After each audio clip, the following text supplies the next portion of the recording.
लालच का फल, द फ्रूट ऑफ ग्रीड। एक छोटे से गांव में संतोष नाम का एक किसान रहता था। उसके पास एक छोटा सा खेत था और वो बहुत गरीब था, लेकिन वो हमेशा खुश और संतुष्ट रहता था। एक दिन जब वो अपने खेत में काम कर रहा था तो उसे एक चमकदार सुनहरा पंख मिला। ये इतना सुंदर था कि उसने ऐसा पहले कभी नहीं देखा था। अचानक पंख से एक छोटी सुनहरी चिड़िया स्वर्णा प्रकट हुई। उसने संतोष से कहा, तुम्हारी दयालुता के लिए मैं तुम्हें एक इच्छा पूरी करने का अवसर देती हूँ। संतोष ने अपनी पत्नी और बच्चों के बारे में सोचा। उसने स्वर्णा से कहा, मुझे केवल इतना चाहिए कि मेरे छोटे से खेत में भरपूर फसल हो, ताकि मेरा परिवार कभी भूखा न रहे। स्वर्णा ने अपनी इच्छा पूरी की। अगले दिन संतोष के खेत में इतनी फसल हुई कि उसने कभी सपने में भी नहीं सोचा था। उसने अपनी खुशी अपने पड़ोसियों के साथ बांटी। कुछ समय बाद संतोष के मन में एक विचार आया, अगर मैंने और अधिक मांगा होता तो क्या होता। उसकी संतुष्टि धीरे धीरे लालच में बदलने लगी। वो फिर से स्वर्णा को ढूंढने गया। उसने कहा, मुझे एक विशाल महल और अंतहीन सोना चाहिए। स्वर्णा ने उसे लालच के परिणामों के बारे में चेतावनी दी, लेकिन उसकी इच्छा पूरी कर दी।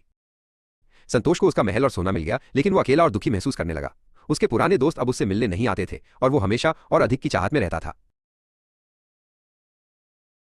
उसे अपनी गलती का एहसास हुआ और उसने स्वर्णा को फिर से ढूंढने की कोशिश की, लेकिन चिड़िया जा चुकी थी। उसका विशाल महल अब उसे खाली और उदास लगने लगा। संतोष अपने आलीशान महल में अकेला बैठा था, अपने छोटे से घर में बिताए खुशहाल दिनों को याद कर रहा था। उसे समझ आ गया था कि सच्चा सुख धन में नहीं बल्कि संतुष्टि में है।